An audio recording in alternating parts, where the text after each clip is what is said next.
Good morning student. बच्चों, कल हमने धातु अवली लवण इलेक्ट्रोड पढ़े थे, जिसमें आपने सिल्वर इलेक्ट्रोड पढ़ा था, दूसरा कैलोमल या मरकरी इलेक्ट्रोड पढ़ा था, तीसरा ग्लास इलेक्ट्रोड पढ़ा था, धातु धातुआयन इलेक्ट्रोड पढ़े थे और क्यूनोन हाइड्रोक्यूनोन इलेक्ट्रोड पढ़े थे। इन इलेक्ट्रोड और संदर्भ इलेक्ट्रोड हमने आपको पहले ही बता दिया था, तो इन इलेक्ट्रोड्स में आपको जरूर एक न एक इलेक्ट्रोड्स मिलेगा। आज बच्चों हम और महत्वपूर्ण टॉपिक पर बात कर रहे हैं, इलेक्ट्रोड पर ध्रुवण, पोलराइजेशन ऑन इलेक्ट्रोड। इलेक्ट्रोडों पर ध्रुवण की घटना कैसे होती है, ध्रुवण क्या होता है, पोलराइजेशन क्या होता है, इस चीज को एक्सप्लेन करेंगे। बच्चों, जब किसी विद्युत अपघट्य पदार्थ का, इलेक्ट्रोलाइटिक सब्सटेंस जानते हो, अम्ल क्षार और लवण, एसिड बेस और सॉल्ट को हम इलेक्ट्रोलाइटिक सब्सटेंस कहते हैं, विद्युत अपघट्य पदार्थ कहते हैं। तो जब किसी विद्युत अपघट्य पदार्थ का विद्युत अपघटन किया जाता है तो एनोड और कैथोड पर कैटायन और एनायन निक्षेपित होते हैं, मुक्त होते हैं। यानी विद्युत अपघट्य लिया अपन ने, उसका अगर हम इलेक्ट्रोलाइसिस करते हैं तो धनायन और ऋणायन बनेंगे, और हम जानते हैं कि जो ये आयन होते हैं विपरीत इलेक्ट्रोडों की तरफ गमन करते हैं। उसी चीज को एक्सप्लेन किया गया। जब किसी विद्युत अपघट्य का विद्युत अपघटन कराया जाता है तो कैथोड और एनोड पर कैटायन और एनायन निक्षेपित होते हैं। जैसे हमने एसिड लिया, H2SO4 का विद्युत अपघटन कराया, तो बच्चों आप देख सकते हैं H2SO4 की स्ट्रक्चरल जो फॉर्मूला है वो ये है H2SO4। इसका जब हम अपघटन कराएंगे तो ये बॉन्ड जब हम तोड़ेंगे तो इस पर पॉजिटिव, इस पर नेगेटिव, हाइड्रोजन और ऑक्सीजन में किसकी विद्युत ऋणता अधिक होती है, ऑक्सीजन की। तो इस बंध के दोनों इलेक्ट्रॉन किसके पास आएंगे, ऑक्सीजन के पास। इस पर पॉजिटिव और इस पे नेगेटिव। एक H पॉजिटिव ये है और एक H पॉजिटिव ये है। कितने H पॉजिटिव हो गए बच्चों, 2H पॉजिटिव। और ये क्या बचा, SO4 2 माइनस। पहला स्टेप समझ में आ गया। आगे जो SO4 2 माइनस है, जलीय विलयन, तो इसमें जल भी है, तो अपन ने ये बॉन्ड तोड़ी, इस पर पॉजिटिव, इस पे नेगेटिव, इस पर पॉजिटिव और इस पे नेगेटिव। H पॉजिटिव और इस ऑक्सीजन के नेगेटिव से एक फिर बॉन्ड बना लिया।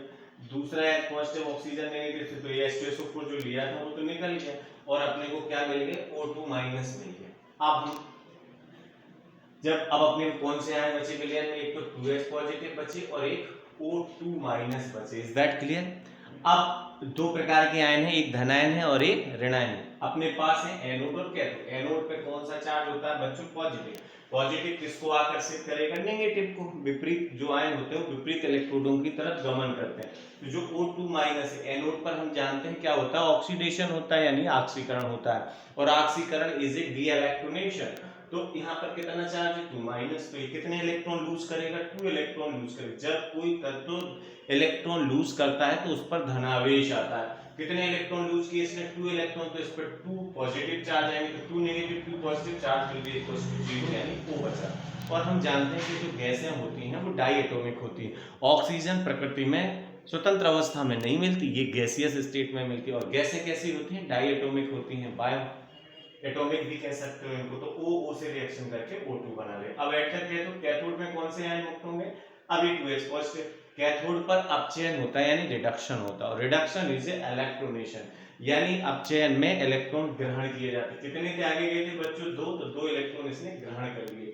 जब कोई तत्व या परमाणु इलेक्ट्रॉन ग्रहण करता है तो उस पर कौन सा चार्ज आता है, ऋणावेश। 2 पॉजिटिव थे, 2 ऋण, तो न्यूट्रल हो, H2 गैस मुक्त होती है। हाइड्रोजन कहां मुक्त हुई बच्चों, याद रखिए, हाइड्रोजन कैथोड पर मुक्त हुई है।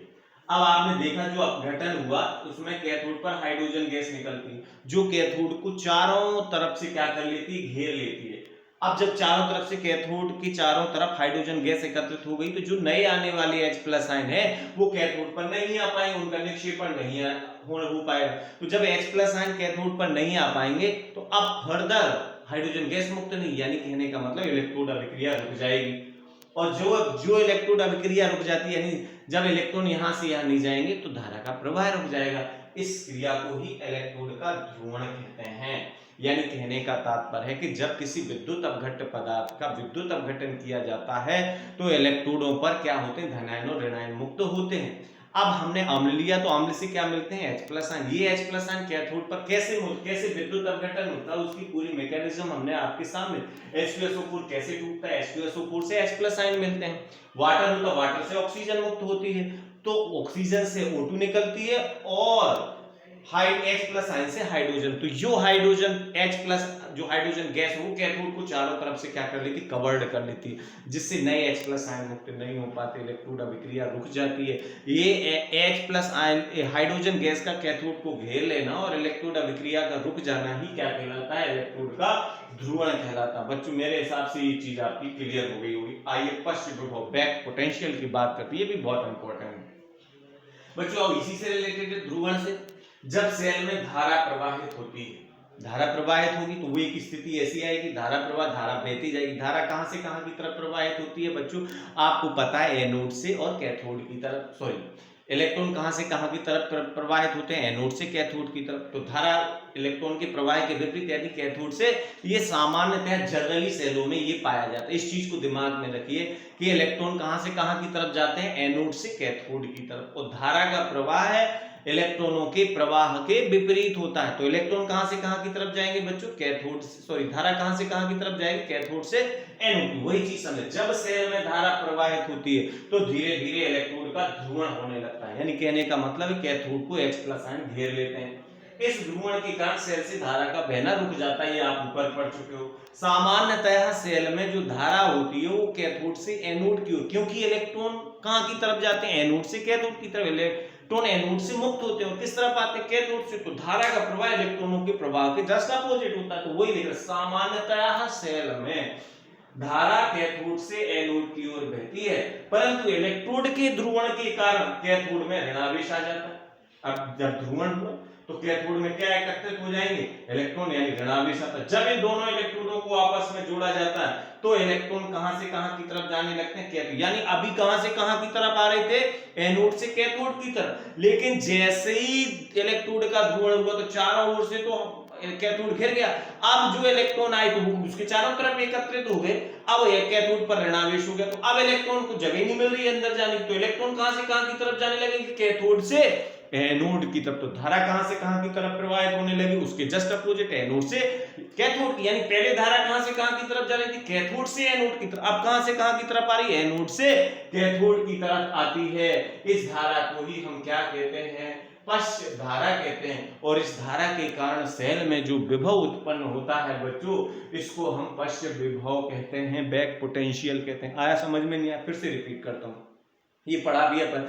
जब किसी सेल में धारा प्रवाहित होती है तो इलेक्ट्रोड का ध्रुवण होने लगता है। ध्रुवण का मतलब उसको चारों तरफ से गैस, हाइड्रोजन गैस घेर लेती। घेर लिया साहब, हम जानते हैं बच्चों कि जो इलेक्ट्रोड में जब ध्रुवण होता है, यानी जब सामान्य सेल की हम बात करते हैं तो इलेक्ट्रॉन कहां से कहां की तरफ आते हैं, एनोड से कैथोड की तरफ। तो धारा कहां से कहां की तरफ जाती है, कैथोड से एनोड की तरफ।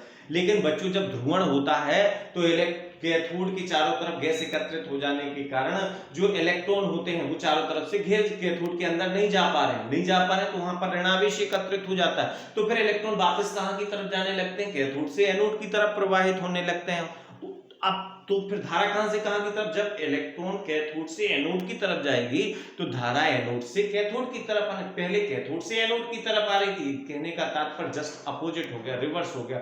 इस धारा को पश्च धारा कहते हैं। और इस धारा के कारण सेल में जो विभव उत्पन्न होता है उसको हम क्या कहते हैं, पश्च विभव कहते हैं, यानी बैक पोटेंशियल कहते हैं।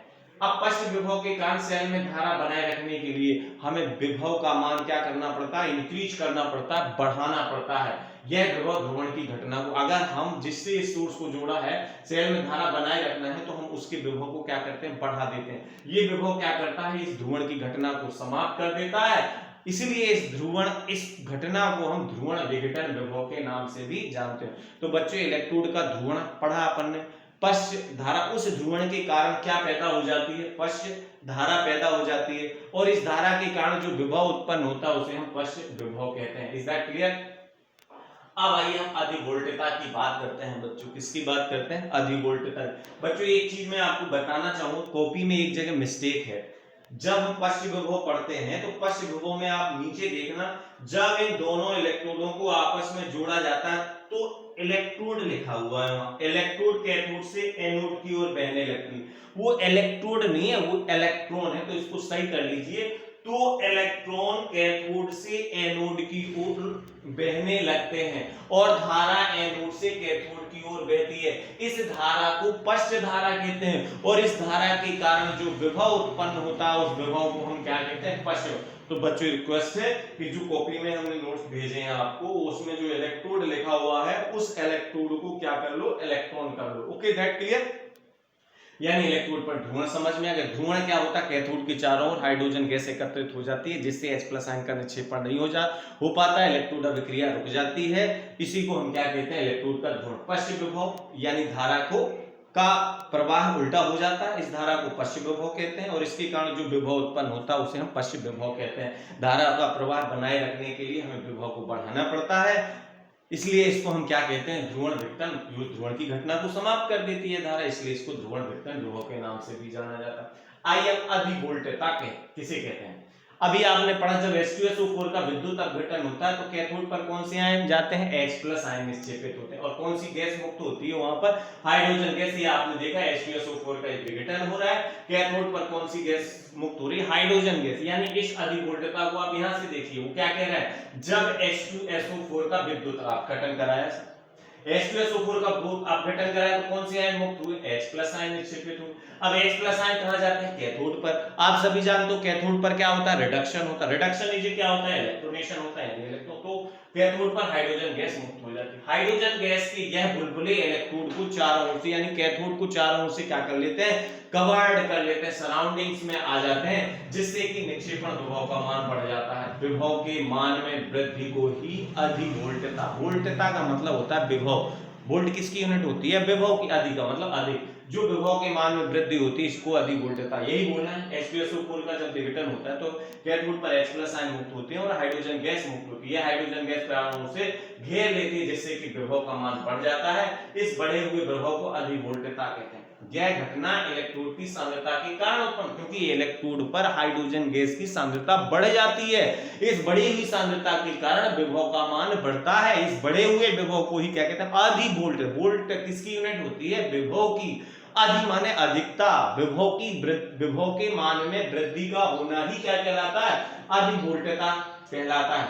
अधिवोल्टता कैसे निकाला जाता है, प्रायोगिक विभव माइनस सैद्धांतिक विभव। जो विभव पहले से पता है और उसके बाद जब ध्रुवण के बाद जो विभव पैदा होता है उसे प्रायोगिक विभव कहते हैं। दोनों को माइनस कर दो तो अपन को कितनी विभव में वृद्धि हुई वही अधिवोल्ट है। यानी मान लीजिए सैद्धांतिक विभव 10 था, प्रायोगिक विभव के मान में वृद्धि 5 होगी, 15 माइनस 10, यानी हम कह सकते हैं कि 5 अधिवोल्टता कितनी हुई, 5। अधिवोल्टता का मान इलेक्ट्रोड की प्रकृति पर निर्भर करता है। वे इलेक्ट्रोड जिनकी सतह चिकनी होती है उनकी अधिवोल्टता कम होती है। इसीलिए बच्चों हमेशा आपने देखा होगा कि जो प्लेटिनम होता है उस मोस्टली प्लेटिनम को ही इलेक्ट्रोड के रूप में लिया जाता है, क्योंकि प्लेटिनम बहुत चिकनी धातु होती है, इसकी अधिवोल्टता लगभग 0 होती है, जबकि मरकरी इलेक्ट्रोड के लिए इसका मान 0.8 वोल्ट होता है। यदि इलेक्ट्रोड पर हाइड्रोजन गैस निक्षेपित होती है तो बढ़े हुए विभव को हाइड्रोजन, अगर हाइड्रोजन अधिवोल्टता